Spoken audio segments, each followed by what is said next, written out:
Amari Ngoone Aram Mbaay di ñaax joor di ñaax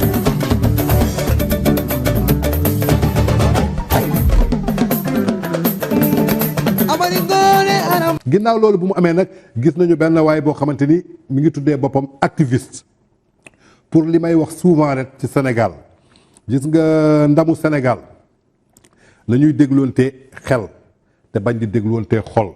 Sénégal ñun ñoo ko moom Sénégal ñoo ko bokk Sénégal ñun ñëpp benn carte d'identité la ñuy wuyoo muy carte d'identité sénégalaise benn passeport la ñuy wuyoo muy passeport sénégalais.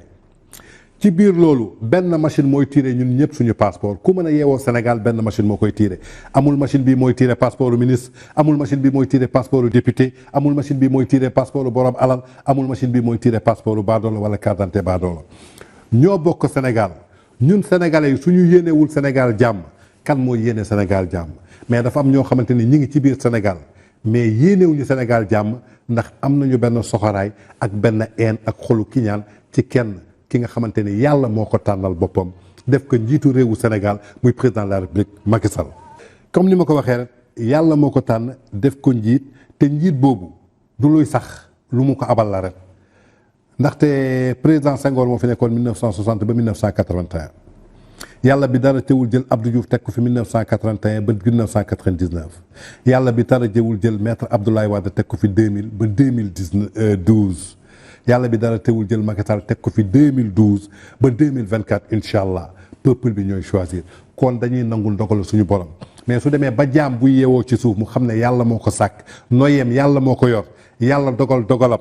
nee na moom dafay xeex loolu wala xolu ki ñaan da ko ciy fekk je crois que doy sonn muy activiste bi nañu déglu ji bi ñu Égypte gagné yan kàddu la yëkkati woon teg ko. football bi la fi jëlee woon gànnaaye ko démb mi ngi nii Sénégal dóor nañ leen Égypte yàlla dafa dëggu. xam nga lu tax yàlla def loolu yàlla deful loolu parce que dafa bañ Sénégal yàlla dafa def loolu parce que bëggul Macky Sall jël footballu Sénégal bi utiliser ko comme arme contre ces pauvres sénégalais ndeysaan am na ci ñoo xam ne dem ba ci guddi nelawuñ. j'ai presque pleuré mon cœur m'a fait mal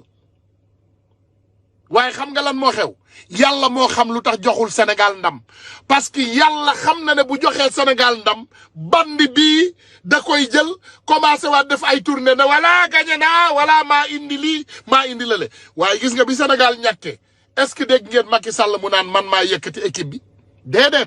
kon yaa leen daaneel daw na il a fui mi ngi dem ci ay inauguration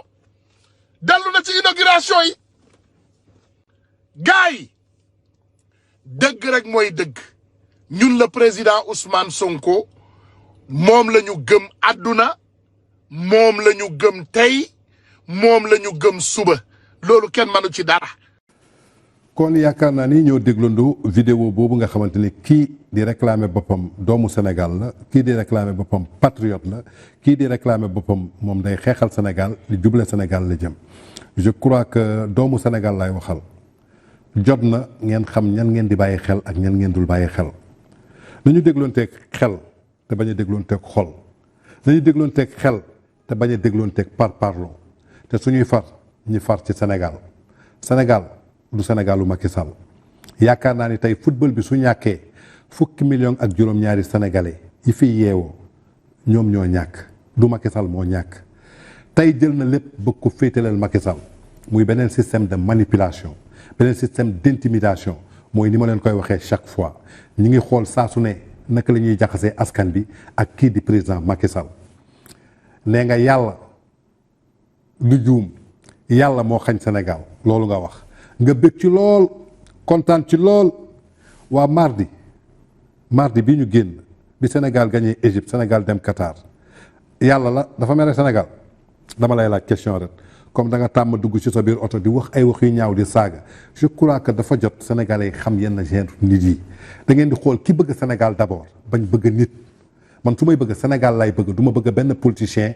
ngir Sénégal du ma bëgg benn mbindeef ngir Sénégal su may bëgg nit ngir Sénégal kenn lay doon yàlla suñu borom Seydina Muhammad sallallahu alayhi wa sallam sama wasila Serigne Saliou Mbacké mais amul mbindeef bu yàlla sàkkoo gum ci suuf ngay yëngatu ci wàllu politique wala ngay yëngatu ci wàllu aduna wala ngay yëngatu ci wàllu business ma ne damay topp ci ginnaaw yaakaaree la alalu aduna ngir Sénégal ndaxte yow lépp li nga yor kenn moo la ko jox muy suñu borom lu tax man mënuma wékk sama yëf sama borom pour sama borom jox ma loolu je crois que dafa jot ñi ràññee genre nit yi ci yenn occasion yi ñuy profito Macky Sall daf ko bëgg a tourner profito ko ne man maa indi ndam li Macky Sall mosul toog ne maa indi ndam li bés bu ndam li ñëwee mu jox ko Sénégal sénégalais yi ñoo koy jëlal seen bopp ndaxte Sénégal ñoo ko bëgg a seen xol nee naa leen benn mbir mooy mën a am Sénégal xolu sénégalais yëpp bëgg ci muy football coupe d'Afrique la ñu gagné sénégalais yëpp bëgg ci kenn meru ci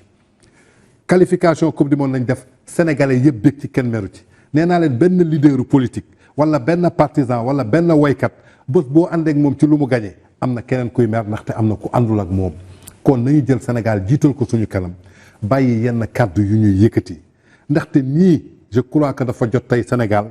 bàyyi xel ci ñoom xam ne ñii seen wax jaratul sax may benn importance bu koy déglu ndaxte ci manipulation la ñuy xëy ci fen la ñuy xëy ci wax lu safaanu dëgg la ñuy xëy yàlla bi dara teewul nag gëmmul nelawul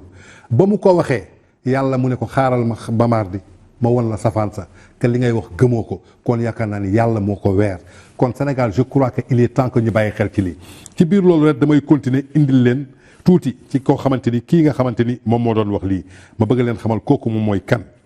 parce que nit aussi su ngeen di wax da ngeen di xool parcours am nit ki soo demee bay wax bañ lay déglu dañu war a xam sa parcours xam kii mooy kan kii doon leen wax léegi-léegi ci vidéo bi Macky Sall bandi bi moom moo ko tuddee moom loolu la tuddee Macky Sall jàppaleen ni que le 4 janvier 1996 dafa jaay drogue muy cocaïne benn policier foofu ca New York ñi arrêté ko yóbbu ko prison muy xaar procès mi ngi am lieu le 21 novembre 1996 yéen ñi nekk Amérique mën ngeen ko dem vérifier ginnaaw loolu si lañ ko libéré le 21 novembre 1996 ak sursis juróomi at muy 5 ans par état New York boobu lañ ko takkalee woon lam boobu ñu leen doon wax ginnaaw loolu mu def benn deal si la déménagé jógee New York pour dem dëkki foofu ca Ohio janvier 1997 la dem dëkki Ohio kii doon wax léegi ci vidéo bi bu mu demee foofu noté leen bu baax il n'était pas interdit de sortir de New York ndaxte bañ ko defee sursis si juróomi at yi balaa mu koy weddi comme nee naa def nañ ko sursis juróomi at mais sursis boobu amul woon interdit pour mu génn New York 1997 la dem tuxu foofu janvier 1987 la tuxu dem dëkk foofu ca Ohio parce que c'était une petite quantité lañ ko jàppee woon ci drogue bi mu jaayoon policier bi ba ñu jàpp ko New York le 4 janvier 1996 quantité bu ndaw la woon te comme américains yi dañu bëggoon jàpp dealer yu mag yi fallait ko ñu bàyyi ko pour topp ko pour mën a jàpp dealer yu mag yi si la tuxu dem Ohio bi mu demee Ohio pour wax leen ne kat poison bu bon la moo ko rattrapé foofu lan la fa wax pour empêcher de mentir encore pour bañ mu fenaat Ohio boobu le 29 août 1997 si la essayé cambrioler Robert Olivio bu Ohio yéen ñi dëkk Ohio xam ngeen ko bu baax mën ngeen ma valider 1997 le 29 août la dem di cambrioler Robert Olivio bu Ohio il a été enlevé lui et son complice am boobu mi ngi tuddoon Dembo Dramé ensemble ils ont enlevé Robert ils l'ont détenu menacé et lui ont demandé de l'argent finalement il a été blessé mais relâché dem di cambrioler bi ñu cambrioler Robert Olivio moom ak complice am boobu di Dembo Dramé ñu jàpp ko menacé ko ginnaaw loolu bi ñu ko gaañee lañ ko bàyyi monsieur boobu moo dem porter ji plainte ci police de la commune de Hamilton pour dénoncer li xew foofu ca Cincinnati ci Ohio muy le 6 janvier 1998 mu delluwaat cambriolé Osterman Jeverly bi nekk Ohio yéen ñi nekk Ohio jàpp leen bu baax dem leen ngeen tàppe ji ngeen xool ko Osterman Jeverly à Ohio mu cambriolé ko le 6 janvier 1998 le 7 janvier 1998 mu dem cambriolé Roger Jeweler bu Ohio le 8 janvier 98 mu dem cambriolé Ellsberg Diamonds bu nekk Ohio maanaam li ma leen di wax yëpp ay jaaykatu bijou lañu maanaam ñuy jaay or ak diamant mu dem cambriolé ko le 6 janvier la cambriolé Osterman le 7 janvier mu cambriolé Roger Jeruir bu nekk Ohio le 8 janvier mu cambriolé Ellsberg Diamonds bu nekk Ohio le 10 janvier 98 mu cambriolé Kay Jewell bu Ohio le 1er mai 98 mu avoué wu coupable ci tribunal mu collaboré pour une peine réduite à 1 an ferme en prison moom ci diir rek lay dekk ay nit ñoo ko sauvé pour aussi ñu xam kan mooy kii nga xamante ni moo doon wax man jomb naa tudd turam ndaxte du nit ku baax ginnaaw loolu si la utiliser ay tur yu bare si la utiliser turu Tunikia mu utiliser turu Sada Seck c'est pour cela qu'il a 2 inculpations pour usage et faux d'identité ñaari usage la am faux et usage d'identité dafa utiliser woon turu Tunikia ak turu Sada Seck dem leen ngeen vérifier ko bu baax kooku may wax ñu conduire ko ci camion de 2000 à 2004 Bronx puis de 2004 à 2015 mu dispatché wuy téléphone ak rajo ci conducteur u camion yooyu en même temps ci la def emploi du temps ci 3 différentes compagnies bu ci nekk juróomi at mu changé emploi 2015 il était arrêté ci lañ ko arrêté woon avec plus de 10 personnes pour trafic de voitures volées 2015 lañ ko jàpp ak fukki nit pour trafic de voitures volées il a fait 2 ans de prison mu tëdd ñaari atu kaso pour ça il a été jugé en 2017 et libéré avec 3 ans de supervision la photo que vous aviez publiée sur votre site mooy bi ma publié woon noonu mu taxaw di ko weddi il y a 5 mois monsieur Tandian elle est bel et bien celle de Tunkara en prison pour wax leen ni que li ma wax am na preuve nekkate américains yi ci boppam ña ngay seetaan sama émission am ay traducteurs yu leen koy traduiral ba tey ñu yónnee ma lii ñoom ñoo ma ne la photo que vous aviez publiée sur votre émission il y a 5 mois monsieur Tandian est bel et bien celle de Tunkara en prison il a fait un deal encore pour être libéré Tunkara n'a jamais eu de green card ni de nationalité ni de work permit il a bénéficié d'un programme qui lui a permis de rester aux USA parce qu'il a des enfants américains et mineurs. Il bénéficie de cela parce qu'il aide FBI à dénoncer beaucoup de gens avec qui il a été arrêté. kon jàppale ni que kooku amul green card amul nationalité mais dañ ko permettre pour mu toog États-Unis ndaxte am na fa ay doom te mineur lañu te FBI dañu bëgg mu dimbale leen pour ñu jàpp ay dealers yoo xamante ni ak ñoom ñoo doon defandoo ñaawteef yooyu kon moom jàppale ni que ab espion la bu ñu téye États-Unis suñu paree ci moom dañ koy sànni ni yàq bu naqadi muy lu leer li ma leen wax. Tant que un de ses enfants n'a pas 21 ans il ne pouvait pas lui donner la green card. En plus, Tunkara a un casier judiciaire aux USA, ce qui ne permettrait pas à son fils aîné de lui donner le green card. Maintenant, depuis le mois de mai dernier, il bénéficie d'un asile politique à cause de beaucoup de Sénégalais qui l'ont cru.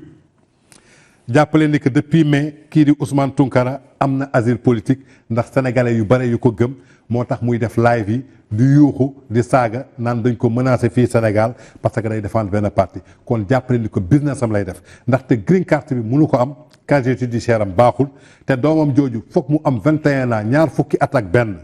pour que mu mën a am green card su dee doom ji juróomi at la am kon na jàpp ni que desee na ko fukki at ak juróom-benn fukki at ak juróom-benn su yokkee ci atam xanaa day màgget ba tey. ñu ne ma est-ce que vous vous rappelez de ce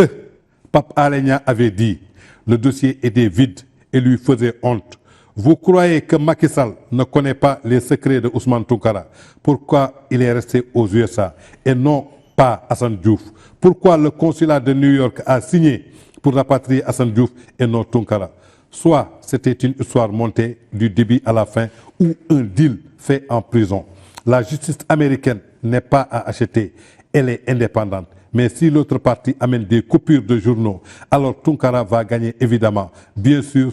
que les Sénégalais ne sont pas battus pour lui. Surtout quelques personnes de l'ombre et beaucoup d'autres dans le réseau comme Kaliphone Sall, Pa Omar Dia, Ekhenaton, Bouli Galicia, Sankara Mbaye, Assane Diouf, Guy Marius, Abdou Karim, Fatoumata Danso, Mamsen, Clédor, Dame Mbodj et Y'en a marre. N'oubliez pas que Tounkara avait obtenu une permission pour sortir des États-Unis lors de la manifestation de 1 Million March.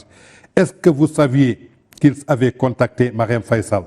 Pourquoi la première dame voulait lui parler à New York il y a 2 ans, le jour de la manifestation des Sénégalais de New York? Pourquoi Gaston Mbengue a appelé Tounkara en 2021?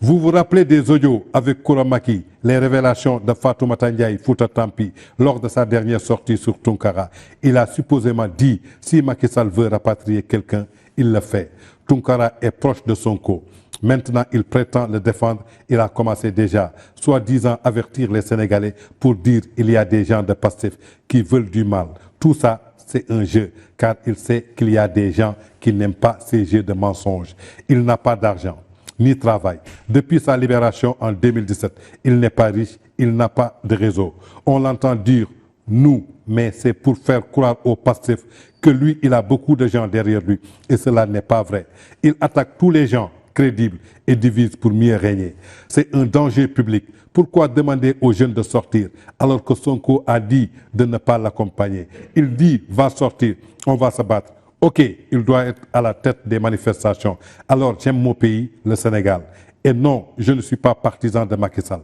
mais un vrai patriote qui trouve nécessaire de dévoiler au peuple sénégalais le vrai visage de Tounkara. Je me demande des fois, est-ce qu'il ne vend pas toujours de la drogue ou des voitures volées? Je n'ai pas de preuves sur ça, mais il est louche ce gars. Je le conseille d'arrêter de trahir les gens pour suivre. C'est un vrai diable.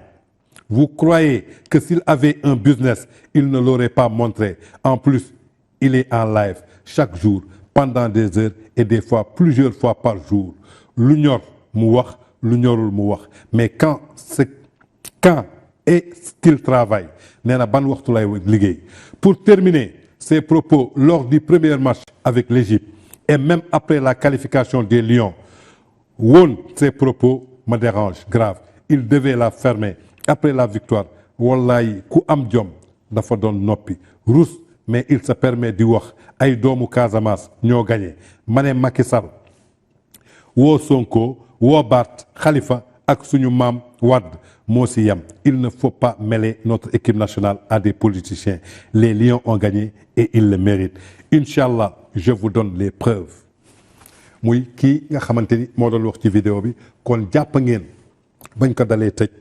ci sàcc dajji cambriolé amul këyit jamono ji day victimiser wu ña nekk Pastef nag ñoo koy signal ku nekk xam na ni États-Unis pays de droit la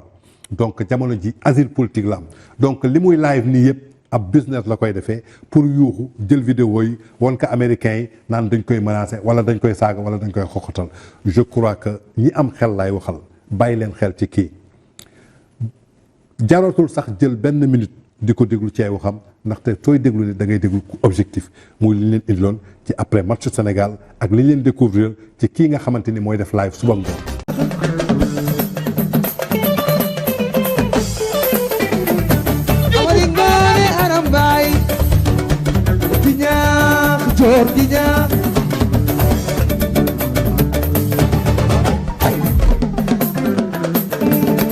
Amaringo